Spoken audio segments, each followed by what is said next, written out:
Welcome back to Light the Fuse, the only Mission Impossible podcast that this week features exclusive behind-the-scenes stories from the making of Showgirls.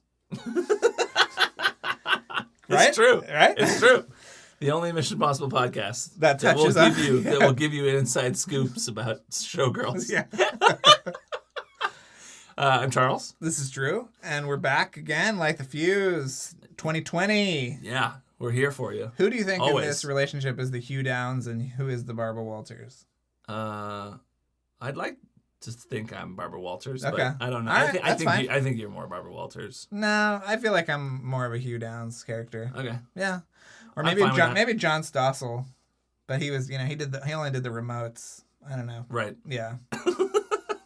These are 2020 references for anyone who's not as old as we are. They'll be very confused. I realized in my notes I forgot to mention something in last week's episode. Okay, go ahead. We were talking about my movie that's on Hulu, Nasty Piece of Work. Yeah. I had an update about my dad. Oh, yeah. I saw that he watched it. He did. I watched it with him. But before that, he actually emailed me because I'm going to read you the email. Okay. This is big news. All right. So you're out of the inheritance. He had texted me actually first about he has a Google alert. Apparently, I didn't know this. He has a Google alert that he gets for anything that has my name and Night Owls. Oh, okay. Which is an old Google alert he made when my movie Night Owls came out, I guess. And so when I did an interview with Collider, right? I did an interview with Perry Nemiroff. You give this podcast a shout out, and I love that. Yeah. I was on Collider Conversations, okay, which is another podcast, and Perry is wonderful. Yes. She's just so great. Everything she's just she's so optimistic, and I love talking with her, and it was so easy. She made me feel at ease when I was very nervous. Yeah. Anyway, my dad got a Google alert because I guess her article that she wrote mentioned night owls. Right. It was an article that introduced the podcast okay. interview. And so he was like, "Hey, I saw there's an interview. How do I get it?" And I sent it to him. So he couldn't figure out how to play it as a podcast. So I'm amazed that he has Google alerts. Quite frankly. That's true. So I got an MP3 of the thing and I emailed it to him, and then he emailed me back and said, "This is the day after Christmas." I was out west and he was back east, so we were not together. He emailed and said, "Just listen to this. So proud of you, Charles." Whoa! Yeah. Whoa. Told you, big scoop. That is a huge scoop. And what did you think of the movie? So then a few days later, my wife and I and our 8-month-old, we flew back to the East Coast and spent a few days with the family. And then I roped my parents into watching the movie. I had to download Hulu for them and figure that out. Right. We watched it, and they were enjoying it. My wife was there too, and she was like, they really enjoyed it. Afterwards, I was like, I kind of wish I didn't show it to them. It's just not really, it's not really their cup of tea. Right. They were laughing, I think, more in the first half, but especially, you've seen the movie, yes. like in the climax, it gets really dark. Yeah. And unpleasant at times, even though I think it ultimately is, I think, more playful. Yes. But there are moments where, while you're watching it the first time, feel very unpleasant. He was like, I just didn't like the story, but I thought the direction was fantastic. That's very nice. That's what he said to me. So this is good, I just wanted to give you a dad update. I love that. It's been too long. Did you broach him coming on the show? No, I didn't. I should have. You should. Maybe we can just do a Skype chat and kind of just snooker him into it. Yeah. My mom asked about the show because she listened to the interview too. And was like, yeah, what is that? And I was like, that's the Mission Impossible podcast I've been doing for 2 years. Well, we're back. I'm so happy we're back with part 2 of Tommy Harper's interview. Yes. Okay, this is great. Yeah, you're going to love it. As was alluded to, we do get into Showgirls. Yes. So that was, I think, his second professional job in film was working. What was he on Showgirls? He was He was a set PA. A set PA. It was his second movie. Pretty awesome. Pretty great. And obviously a ton of stories about Mission Impossible and Tom Cruise. And, he's working on Top Gun 2 right now. We met him at the Top Gun 2 office, which was very cool. And Charles is looking for something. What are you looking for, Charles? Well, I got a couple of things to bring up. I'm trying to sell this episode. I know, it's great, but there's stuff to talk about. There's news. McCory tweeted a couple of things that I wanted to bring up. Okay. One was He said they're going to start over. They had to start over from scratch with the story. Yeah. I'm trying to find the tweet, but I can't find it. He I always like, deletes his tweets. I like that you have so many pictures of that hat, the Ghost Protocol hat. Yeah. It's important. Okay. That hat that we got. That was have you ever worn it? No, it doesn't really fit my head too well, but I just have it on display. We have to split if it doesn't fit your head, if it doesn't fit your head, it's never gonna fit my head. Oh yeah, I've got a big head.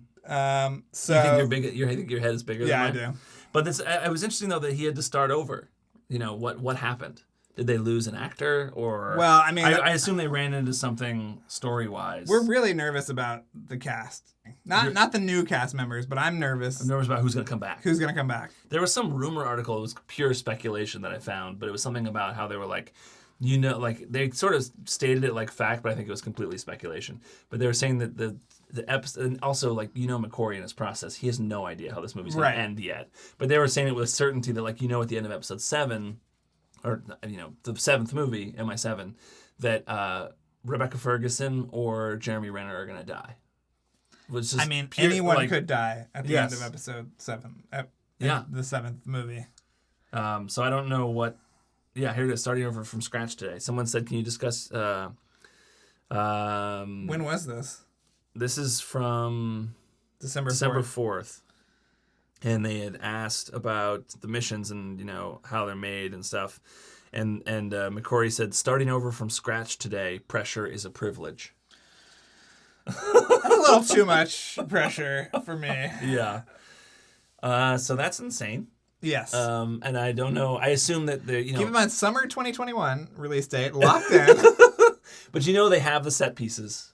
I'm sure they they have like a really good idea of what the set pieces are, not what exactly the moving parts are, like who's chasing who and what they're chasing after, but they know this. Yeah, I'm sure they know that they're going to be doing this crazy stunt and this crazy car chase or whatever. Yeah, a lot of the principal creative people are already in London, so I'm sure they've got a handle on it. Yeah. But yeah, I mean, I think you're right. The script is like what the characters say to each other. Right. Which is always in flux. And they went into shooting Fallout with like a 30-page outline or something. So, they just start over from scratch. Right. Hopefully it's not something to worry about too much. Yeah, it's not as detrimental as you might think. Yeah. And then there's another tweet from McQuarrie that I thought was great was because we've talked about this about the old show and about the movies a lot, is about how, the Mission Impossible movies are about filmmaking.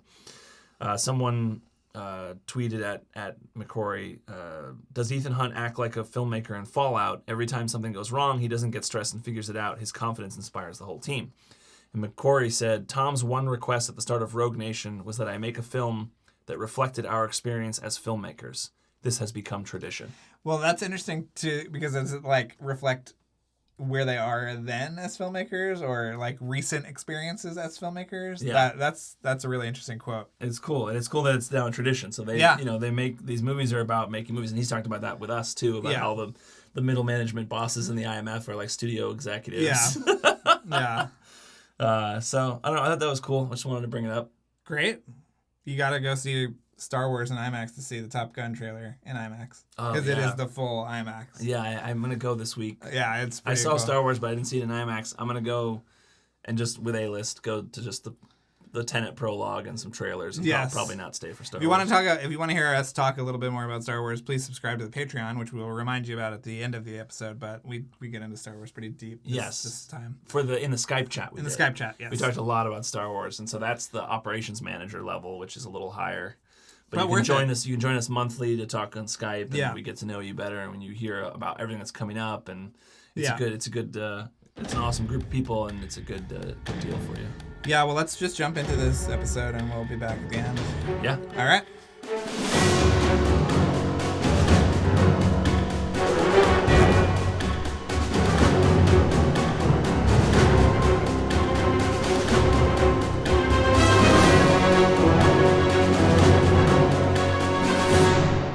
How close did the snow fight opening of 4 get? Wow, you guys know your stuff. Oh, yeah. we know about the heart being kept alive and all that. Yeah. Josh and Andre, did you guys talk to? We haven't talked to them yet. We'd love to talk to them. Yeah. Paul Hirsch told us about that. Actually, and Brad told us his side of it as well. Yes, he said that the act of keeping the heart alive looked a little lewd. That's what Paul Hirsch said. That, yes. Yeah. Yes, But it's such a cool idea. Yeah. But how close were you scouting snow fields or? We had storyboarded. We had prevised, I think, some stuff. We were deep into scouting in Canada, up in where they shot some of Inception, I think. And we had scouts on the ground. We were deep into it. We were doing tests. And I think, I don't remember how it all changed. I don't know if it's like a Tom and JJ thing that they kind of ended up maneuvering off of it. We bought cold weather gear for crew that ended up becoming crew gifts. I gotta see what this would look like. Yeah, big parka jackets like that Wow. we were gonna wear in Canada. And then like I remember we're wrapping the movie. We're like, what are we gonna do with all of these? And we're like, give them as crew gifts. Yeah. Oh wow. So did you add like embroidered something to them, or just give? Nah, I them think like by the time we did it, it was like we gave them to like select department heads or something like that because we're in post. I think we found them in a storage unit and we're like, oh right, these. But I used it recently somewhere. I used it on Top Gun. Like we were in the mountains shooting. Yeah. Nice. Yeah. It's that we went down a long road trying to figure that out. Snowmobile chase and keeping the heart alive and designing the heart and doing tests and things like that. So then the heart went to the train. Mm-hmm. The heart went to the train, which is sort of the next shot. You see her stabbing him. Yeah. You don't really see what goes on, but that was what it. So did you have a heart built for the shooting of it? We did. Yeah. So they actually, yeah. God, love to see that footage. I know. Where is that heart? That's give us that heart. Yeah, you want to put that in a glass case. Yeah. No, we. I mean, the whole Prague thing of Ghost Protocol when Josh jumps off the building and the Pocky Puck thing, and the crazy thing, that stuff gets all dreamt up soon, not too far from shoot. I mean, we knew he was going to jump off the building. We didn't quite understand what was going to happen. And Brad's like, what if he's got a hockey puck and he throws it and it inflates? And he and JJ were like Brad thing we've ever talking, offline and doing their thing. And it was just kind of wild. And I think Josh got cast like a few weeks before, He's so good at it. Yeah, we were shooting that, and you kind of like, it becomes a blank, like you forget about it, now, and then when you start thinking about it, you realize the craziness of it all, of things, the whole prison was evolving. Yeah, we heard about daily. Simon Pegg's fake tongue and all His that. fake tongue. I mean, it was supposed to be just a breakout and kind of extraction. Then it became, oh no, it's a big fight. All the prisoners are going to fight. Ethan's going to run through and have to fight people and get through people that are trying to fight him and close. It was all this kind of cat and mouse thing. I mean, it wasn't written like that. But did Bird go? He told us he wanted to do 5 things. Was it 5 things he wanted to do? And he got to do 4 things. When he signed up for the pitched, movie? Yeah. Did he convey that What was to his you? One of them was like shoot in IMAX, which he did. in IMAX. He wanted things to go wrong. Yes, he got that. He wanted it to be funny. Yeah. I forget but he wouldn't tell us. He wouldn't one tell us of the the last one things. because he's still hoping to put it in a movie, I think. Yeah. Huh. I wonder what that. But- I remember most of them. Yeah. Yeah. I mean, his big thing was, film in IMAX and scale, and that was his. We shot a lot of that movie in IMAX. We're desperately trying to get that back in an IMAX theater. Which is not easy to do. I mean, just from a logistics standpoint, it's like you shoot these movies in IMAX on film on the other side of the world, and there's one place that processes it that's in LA, Photochem.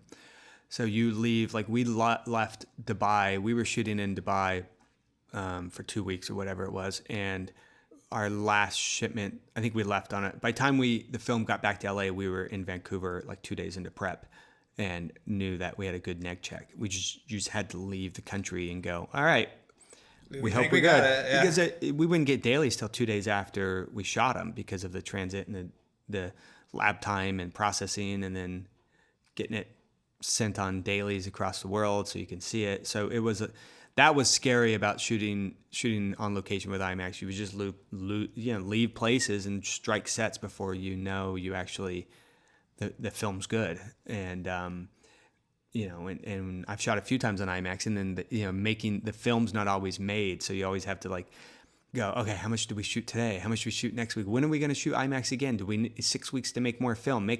All these crazy, conversations that you have to have and that keep you up at night, you know. Yeah. But you did it. Well, they're really Yeah, we big did it. too, and they make a lot of noise too. At least the film ones Yeah. did, right? Yeah. And then so like you have to consider sound is basically unusable on set, right? if you do it, yeah, but most times we were using them was for like big exterior, you know, Right, kind so- of shots. Very little interior, unless you know on Into Darkness we did stuff like that. But on missions usually it's for the exterior. Yeah. But yeah, did you guys talk about the Burj Khalifa and the windows and taking out the windows? We have done a forensic deep dive into. Yeah. Elsa was telling us that they would just start kicking out windows. Well, they'd start like, let's take 3 out. Let's take. No, okay, I think we took 12 out. 20 something windows out, and And he said they didn't even have safety nets; they were just kicking them out. I don't know if that's I wouldn't believe that. No, the building took them out and they wouldn't let them drop to the ground. No, they would take them out and, you know, put them back through the building but every window that had to be removed, a new one, not the one that was removed, put back. We had to order a brand new one. Oh, okay. And it took like a massive amount of time to order them and get them shipped in and yeah, that was, we had to take certain ones out because of the wind, and there's a whole structural engineer thing. We had to have certain cranes shipped in that would fit in the elevator to go up to the floors to be able to go outside the buildings that could hold the IMAX camera. Wow. We talked So to were Todd you up Vaziri, there? who erased all those cranes, right? Yeah. So were you Yeah. up there and like I mean you know I've shot on like a rooftop that's like Yeah. 3 stories up, and they have they put like a red tape line. Yeah, where right. You can't go past this line. Yeah, or whatever. sure. So, but I can't imagine if you were on the 100 and something floor. Yeah, I mean, you basically, what you'd have to do is if you were up there and windows were out, you'd have to be on a harness and be on a yo-yo rig that was strapped to a safety point. You couldn't go past that line without a safety harness on with, you know, safety conditions. And we had spotters that would watch people. I mean, we had, Wow. I got to imagine that shooting process is extraordinarily slow. well, it is, except, you know, when you do a Mission Impossible movie, you test. Then what you do on a sequence like that is we were coming from Prague, and when we were in Prague, our next stop was Dubai. And so the building was really hard to figure out. And so I would end up on my weekends in Prague, fly to Dubai and spend time with the Dubai people prepping and make sure, just because it was a logistic nightmare, it was an insurance nightmare, the building was like, what are you guys trying to do? So every weekend I would go there and work with locations and the team there and make sure everything was handled and everything was going right. So by the time we got to Dubai from Prague, we ended up, I think we had 2 or 3 days of prep. We wanted to scout all the locations. We had a lot of, like, the whole sandstorm car chase we had to figure out, that we ended up shooting simultaneously as main unit. So we had a lot of logistics to kind of iron out. And by the way, you can't just order something and have it there the next day if you need more whatever movie stuff, you know, sand or what have you. So we landed, and what we did with the building is we had all of the cameras and all the cranes in place rehearsing a couple of days before we start shooting. Now, the trick with Tom is if he shows up to rehearse on the building and you have cameras there, you better be prepared to shoot as soon as he gets comfortable with what he's doing. So we kind of had that in the back of our mind from Mission 3, learning his kind of MO. You go, okay, great. We have to be so prepped. Like, you know, he's going to be prepped. You have to be prepped from your standpoint. So we had to move cranes from floors to different floors because we couldn't have 30 cranes. So we had 2 that would leapfrog around or 3 or something like that. And so we were like in day 1 of camera prep, cameras going out, making sure that the heads can turn around and see the buildings. What are the angles? We're picking all the angles. Meanwhile, Tom is off going up and down 150 stories in the air doing his rehearsals. And then after like day 1 or so, he's like, guys, put the camera out. Let's start shooting. So we luckily were prepped and we just started shooting, you know, in our prep to get ahead. And luckily we did, because it's just it's time consuming. Yeah, you can't move fast. And then he was also the window washer and, you know, cleaning the windows. Did you hear that? No, Cruz was washing the window. Well, you know, it's like you're out on the window and you're shooting, and then you get a handprint or whatever. We're like, how are we going to clean the window? All right, put the stunt guy in the harness and bring him out or whatever. And he's like, guys, really? give me the cloth, I'll do it. Like, so he's out there. That's so great. Windex. Yeah. Well, I love like one of my favorite shots is there's like a 180-degree tilt that happens as he's running down. The building. Yeah. Like those kind of things are the things you would be very prepped for before he goes out there. Yes, 100%. Yeah. Well, because you have to have the right head on. You know, not every head can do that tilt. A lot of them lock up. Yeah, you have to. And by the way, just from anytime he's on a wire, the valet for the Armani Hotel was down below us, so we had to shut that whole thing down and remove the valet. I mean, nothing was easy, you know. But I've got a great picture of my son. We had a production office on the 130th floor, and he was 4 at the time, I think, and he's like standing there eating something, and out the window is a window cleaner going by him. It's hilarious. Wow. It's really funny. That was tough to figure out. As a producer, were you sweating knowing that not only the star of your movie, but the most beloved star in the world is out there dangling by one wire? Yeah, you kind of, every morning your rounds are walking around making sure you're looking in the eyes of the people that are in charge of all that and making sure that they're ready to go. Right. You know, it's like, you know, you can't be afraid to not do something because something's not right. You know what I mean? That's what I've learned as well. And you have to be, if you're not ready, don't do it. And everybody always says, "Oh, you guys were crazy doing it." No, we were ready. I mean, this was, 8 months of rehearsing, figuring it out. The rigging, stunt rigging team, special effects rigging team going out there and spending massive amount of time with the building, doing tests off site. We had rehearsal walls with a proper temperature built that Tom was rehearsing on, that we were rigging on, that we knew how hot the glass would get. I mean, these were all the things that we dove deep down and tried to deep dive and figure it out, because what you don't want to do is exactly what you said, figure it out on the day. Right. We had to know the helicopter, how close it could get, how the winds would work. Yeah. Wow. And there was also a guy who had no fear working on the set. What was that story? Was his like, Elsa was telling it, his adrenaline. He had no adrenaline. It was one of the stunt guys who was out there. He just did not have any fear. And like the problem. Elsa had great stories. He was a climber, he was a climber, and he had no adrenaline. Really sat down and remembered that he looked at his journal. Yeah. Like he wouldn't feel danger. Like if someone was falling, he wouldn't know until someone told him, like, "Hey, someone." It was like a really. Yeah, well, he's you want somebody who's calm around.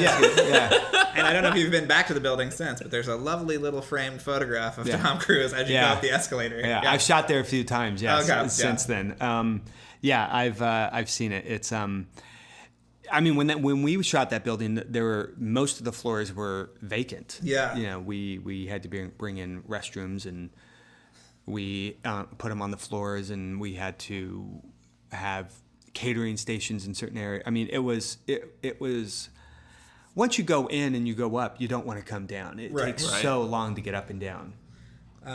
Well, I think we wanted to touch on other parts of your amazing career quickly. Sure. I think we only have one place to start, which is Showgirls. You were a set PA on Showgirls? Yeah, I was. Talk about being a young set PA. And you worked with Verhoeven again on Hollow Man, right? Yes, I did. Yes. Showgirls. Yes, I mean, yes, I came down and I think it was my second movie, maybe. And my buddy, who was an assistant director, called and said, "Hey, come, I'm doing this movie. It's called Showgirls. We're in Vegas shooting, or Reno, and we're going to be in Los Angeles. And why don't you come down and work?" And I had this is my second movie, so I showed up on set, and I remember my mom called me one time. I was like, "Honey, how's work? What are you working on?" I'm like, I couldn't tell my mom what I was working on. I was like, I just couldn't. She would never understand, and I was like, "Oh man, I'm gonna have to lie to my mom." And I was like, so yeah, that was an insane experience. Yeah. Why was it insane? How not to do a movie? Oh. It was just it was all on stage. We would start our Mondays at 7 a.m. call times, and Fridays we'd be at 7 p.m. or 9 p.m. call times. It was, I mean, they didn't think I was old enough to be on the set. That was one. So Get to show your ID. So they wouldn't let me on set. So I was in charge. When I first came in, they were like, "All right, you'll just help keep the stage quiet." I was like, okay. So I did that. And then like 4 days in, like, oh, we fired the PA that was in charge of extras. Read the SAG book this weekend. On Monday, you're in charge of the extras. I'm like, okay. So I showed up, got a couple hundred extras ready for a couple weeks straight. And then it was like, we fired the PA that was in charge of the dancers. Now you're also in charge of the dancers. I was like, okay. So I had to go get all the extras ready, get the dancers ready. And then I would be like, all right, we need table 5, 4, whatever, come to set. And I'd have my chart. I'd look at my chart, call out the names, get everybody lined up, have wardrobe look at them, the doors would open. I'm like, all right, let's go in. They're like, no, you can't come in. I'm like, why? They're like, you're not 21. I mean, this is like, there's nudity on the set and this. And I was like, are you not 18 or something like that? I was like, no, I'm 21. I'm like, guys, and forever they would not let me in. Finally, like, they believed me that I was of age. And they let me start to come in and set extras. All I wanted to do is like learn how extras was. Yeah, I did not. That was luckily there wasn't a second Showgirls. Yes. But you did Hollow Man. So you came back to the Verhoeven. I did come back to the house. Verhoeven house. Yes. I did Hollow Man, which was another interesting experience and fun. And listen, Paul's he's a genius. He is a genius. I mean, Hollow Man was. I came in, I think, midway through to do some second unit stuff, and so I don't have a lot of great stories on that, except that we blew up the stage. One of the stages on Sony, we like cracked the infrastructure up top, the perms. Oh, cool. When it goes. When the lab, we blew it up, and then the whole thing went kind of like. Oh gosh! And we were like, evacuate and shut down the stage, and it was a big deal. Wow. People were not happy. My favorite director growing up was Tim Burton, and you've worked with him a few times. I have, yeah. On Big Fish, Big Eyes, and Alice in Wonderland. Yes. Yeah. I mean, Tim's a genius. I love working for him. He, my first time I worked for him, I knew Tim personally for many, many years because my wife, who was an assistant costume designer who worked with Colleen Atwood for years, was personal friends with Tim, and so I would go to birthday parties, or we'd go like on vacation to things with them. And so for probably 5 or 6 years before I worked with him, I knew him personally. So when I did Big Fish, I was a second AD, and that was a wild experience because we shot all on location in Alabama in winter. And it was the hardest movie I'd ever done because we had tons of extras, and trucks were getting stuck. We were always moving locations. We would start on location. It would rain. We'd have to move to stage, and we'd have to go back to the location. So it was really, really hard to do. But working with Tim was so much fun because you just like get into his world a little bit, and you realize like he's just a creative genius. And then they plant all those flowers in Big Fish. Yeah. That whole field. It's all real flowers. Yeah. I mean, these were the days like you had visual effects, but he wanted to make a practical movie, and you wanted to use visual effects only like when needed. And with the Giant, we cast a little kid who looked like Ewan, for certain shots. Oh, that's so for cool. Forced perspective stuff, and it was a lot of fun just watching it all happen. It was like old movie making on big scale in a way. Yeah, so we did that movie, and then I did Alice. I moved up on.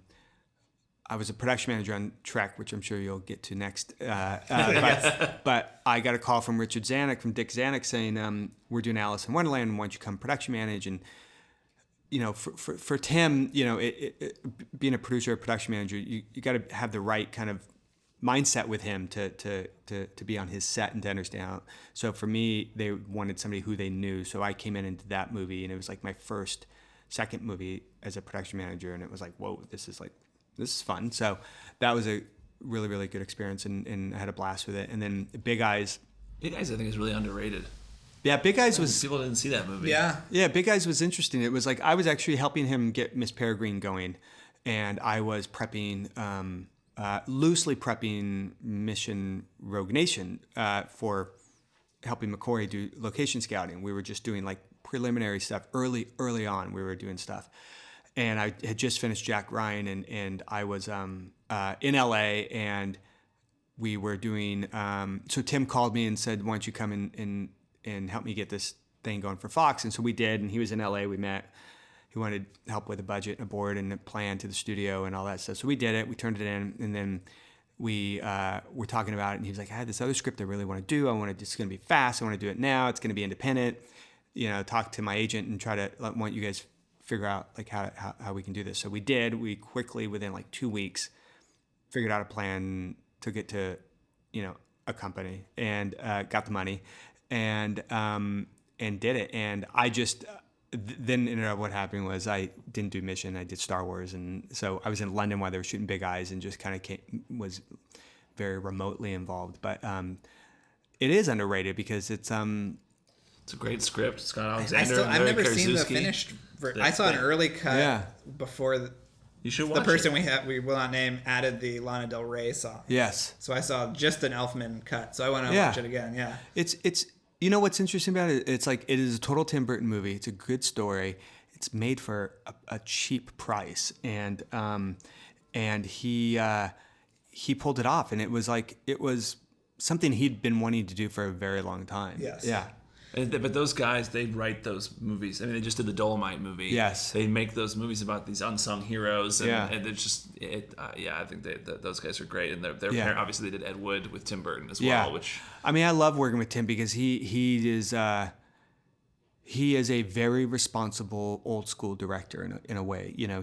He knows what he knows his days that he has to shoot in. He knows his budget. He's very responsible. He needs his creative time, and his actors love him. And when you work with a director that your actors love him, and everybody is there for the creative process, it just makes the whole thing easier. And he's great. I mean, I've been very fortunate to work with directors that are at the best of what they do, and so that's I've been very lucky in my career.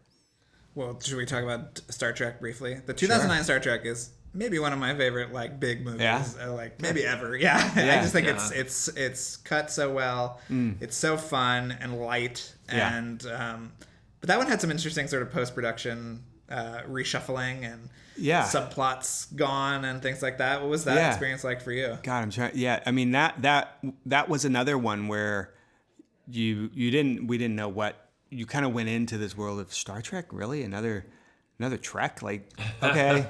And I remember reading the big fat red script and kind of going through the pages and reading it, and it was huge in scale. It was very emotional. It was romantic in a way. It had all the pieces of every movie that you want to see in it, but it was like in this Trek world. So I think working on that movie was it was my first movie working that you had to build worlds, and I kind of came in as an AD. I had wanted to just quickly to move up to become a production manager, and I came in to kind of help the prep of the movie as from an AD level, because the first AD, Tommy, was in Scotland shooting a movie. So I came in to try to help Shambliss and JJ get art department time and kind of figure out a path forward of things. So I came in super, super early.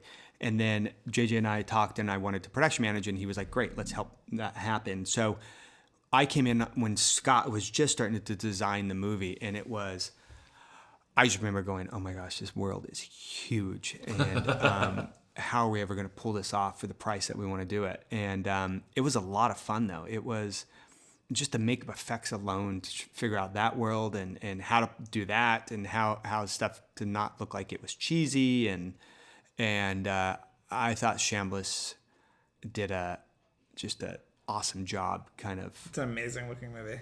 Yeah, designing that world and the Enterprise, and it's hard to pull that off, and to make the fans happy, to make people that haven't seen the movie or didn't want to see the other movies or TV show want to see the movie. So yeah, it was a lot of fun. We gotta ask Tarantino, what's the story? I actually have no clue. Are you not involved with Star Trek anymore? No, you produced 3 of them, right? Yeah. I mean, 2 of them I did, and then the third one was when I was on staff at Bad Robot that we were there for. So it was kind of like half in, half out. But yeah, when I heard about the Tarantino one, it was I was like, that could be a lot of fun. Yeah. And I actually just saw him. I was in London not too long ago, and he was at a hotel I was staying at, and he was eating breakfast, and I was like, I wonder if I should. You should have.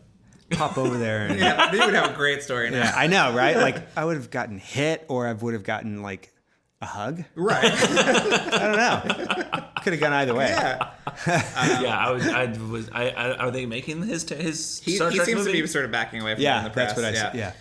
Shall we ask the big questions? Because I feel like we're running low on time. I'm sure, yeah. Just very quickly, because we both are big fans of Mike Myers. You were on Austin Powers 3. Another AD experience, yeah. But With Tom Cruise? yeah. That's true with Tom Cruise as well. Yeah. That was a lot of fun. It was like, I think I just came in to help out, but it was, I ended up sticking around on that movie. And it was, I'd done a few comedies like with Jim Carrey and Eddie Murphy and stuff like that. But it was just it was a musical. It was a fun comedic set, and he was a blast. And so he was good. That's good to hear. Oh, yeah. Sometimes you hear stories about Mike Myers being very difficult. I went to a Gong Show taping a couple years ago. That's how devoted I am to Mike Myers. Let me tell you. Yeah. He's just such a fascinating guy. Yeah. So it was it was all about the process, and it was all about the character, and all about like, is it funny, is it not funny, and I mean, these were the days where going over schedule wasn't such a big thing, and so I think the movie went over schedule, but the studio was all in, and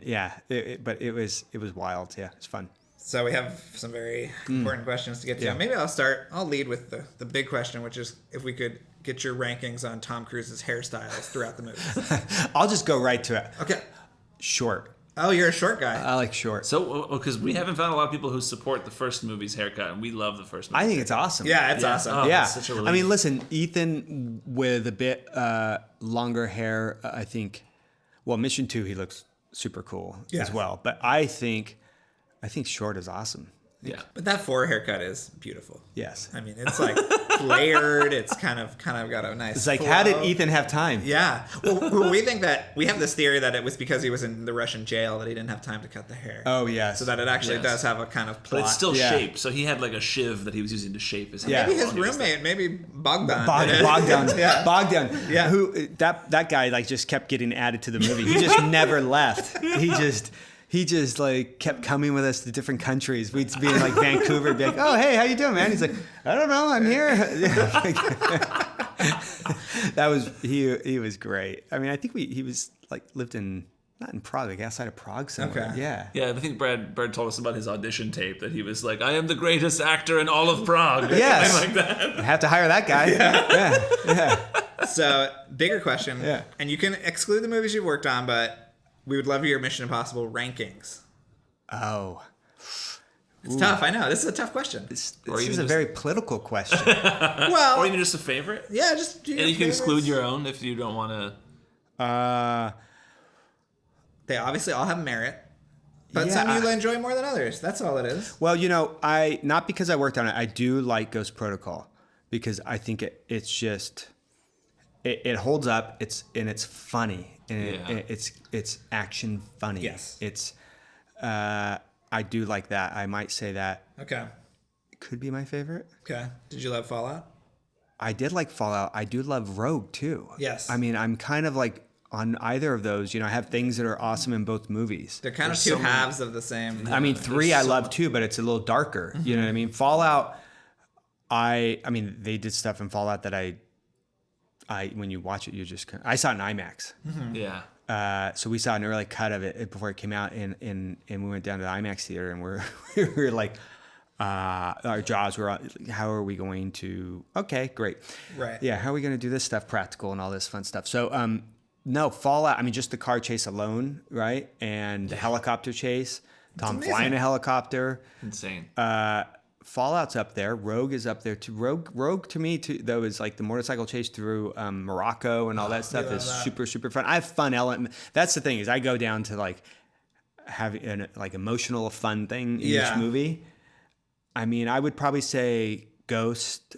I would probably maybe go Fallout, Rogue third, 1 and 2. Okay. Cool. We love the first one though. Yeah.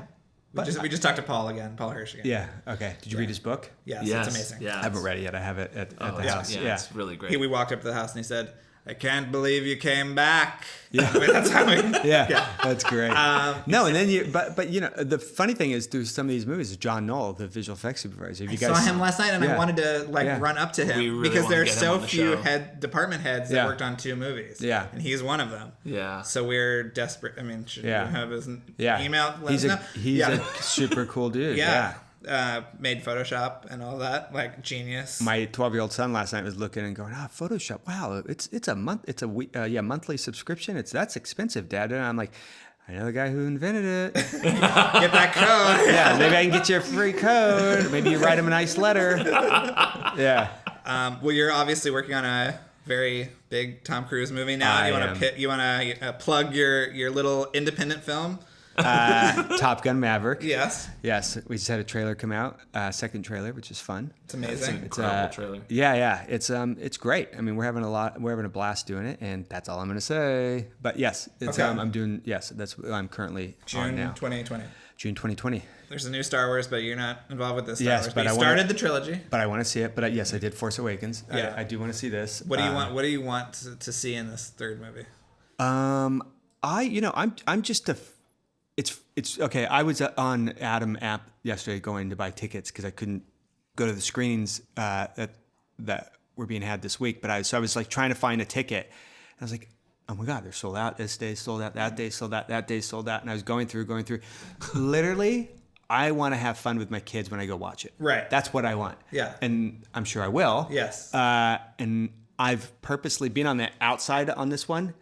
I've kind of shut off all media about it. I haven't read anything about it. I didn't read anything on Twitter about last night. So I've been kind of, ears plugged, and I haven't really trailers come out. I watch them, but I don't do the deep dive, and I kind of just want to go to experience it. And I've done that with all of them after 7. Right. And so there are things I want to see. Well, I don't want to. Right. I will not confirm or deny anything. I don't want to say it, but I would love to. Some Ray stuff and some Rin stuff but I am just excited to see if 9 kind of anything can spawn off of it. Right. Which I'm sure. Yes. I'm sure going on I'm for sure that- years I'm to sure come. they're going to keep Yes. making Yes. them. That's Yes. Yeah. Well, Tommy, thank you so much. They will keep making them. They will. Yes. Yes. Thank you so much for chatting with us. Yeah, and we it's a hope lot of they fun. keep making Mission. We'll watch whatever you put out next for the next 100 years. So yes, thank you so much for coming on and accepting this mission. Yeah, it's great. Thank Mission you. accepted. Thank you.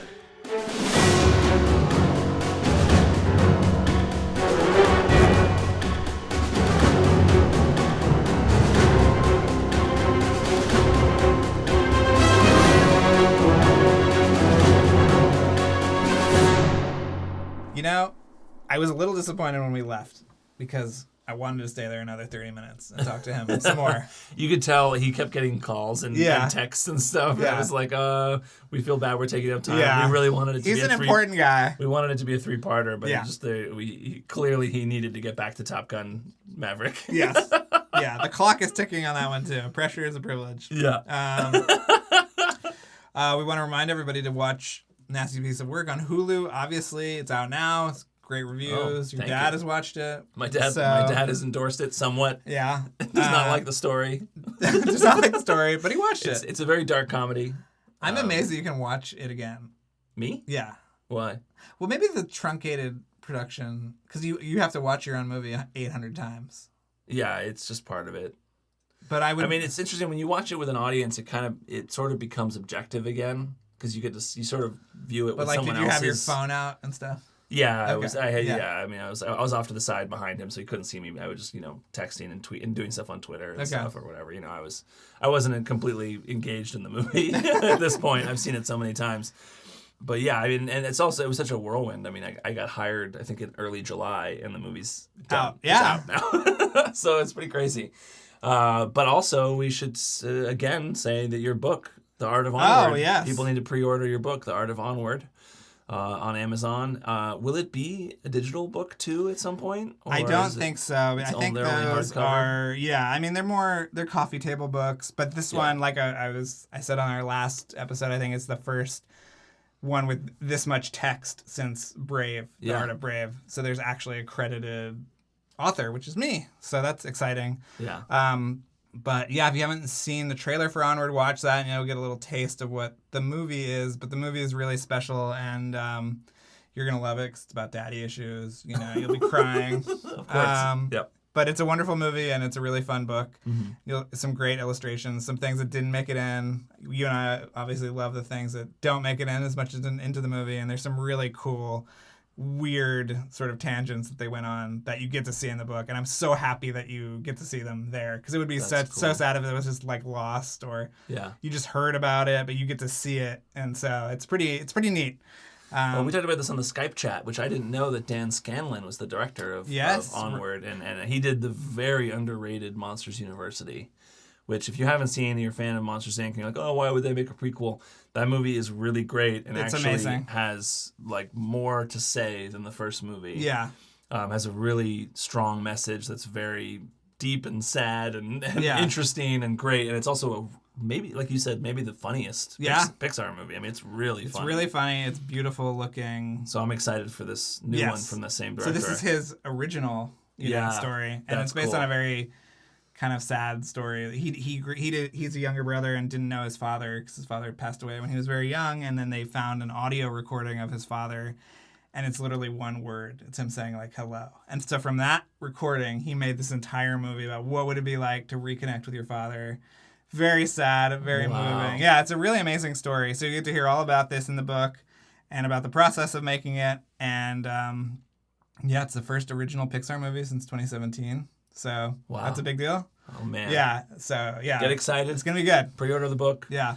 And as always, our Patreon is patreon.com/LightTheFuse. I feel like our Patreon is really firing on all cylinders. It's taking off. It's doing well. Yeah. And we're now that I live closer to you, we're doing more episodes. Yes. So, you can get our exclusive interview with Vaughn, the editor, who he owns the IMAX footage of Ghost Protocol. That's a cool interview we did that's only on Patreon.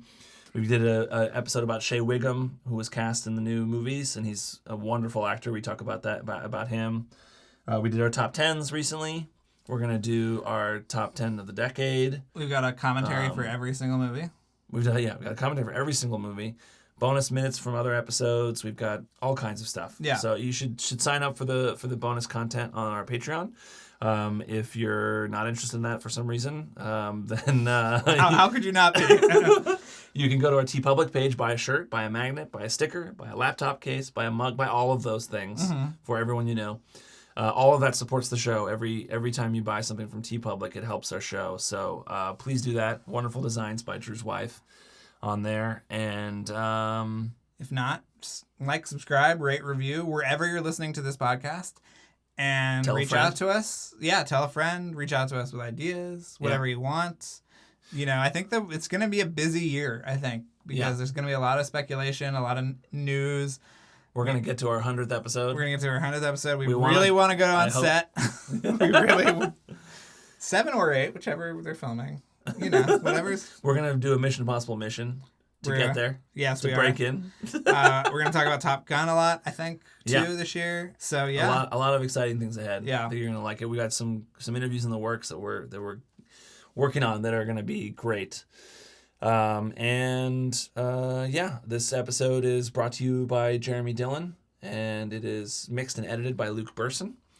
And also quickly, in our interview we talked about big eyes, and I think you and Tommy were both sort of talking around something, just in case people don't know if it's confusing. Yes. Because I was a little behind it for a second, then I was like, oh, I know what they're talking about. Yeah. It's that Harvey Weinstein produced Big Eyes. And he was the one that... neither one of you wanted to speak his name. So yes. You didn't want to speak the evil. Yeah, and he was the one that forced the Lana Del Rey songs into the movie. Yeah. Did you see it without the Lana Del Rey songs? So I've never actually seen it with the Lana Del Rey songs, so I got to rewatch it. Yeah. It's a really funny movie. It's a great movie. Amy Adams is wonderful. Yeah, Christoph Waltz. And the whole climax is so crazy. Yeah. But listening to those guys, I love the writers, Scott Alexander and Larry Karaszewski. They in interviews, they were talking about how the finale actually was even crazier in real life. You told me that. Like, it seems insane and outlandish what happens in the climax of that movie, but they're like, if you read the court transcripts, it's even crazier than you would think. Do we know if your father liked that movie? What, Big Eyes? Yeah. I don't think he wanted to see it. I knew my mom wanted to see it, but he just had no desire. His loss, Yeah. Well, we'll be back next week. We don't, much like Mission Impossible, we don't know what we're doing next week, but we'll figure it out. We got stuff in the works. We'll probably do an episode about classic episodes of the old show. Yeah. But we also have a couple interviews. Watch our listenership dip. No, but I think also in that episode we'll talk. We've got some mailbag stuff we can cover. Oh, okay, great. There's some good stuff. People have been sending us some photos and some videos, and so we'll talk about those. Oh, great. When we talk about the old show. So listen to that. So you'll still have reason to listen. Yeah, you might have your question answered. Yes. Yeah. And then we got interviews in the works that we should be hearing back this week, I hope. Yeah. So we'll see. Got to follow up with some folks. But thank you to everybody for listening, and we'll be back next week. Yeah.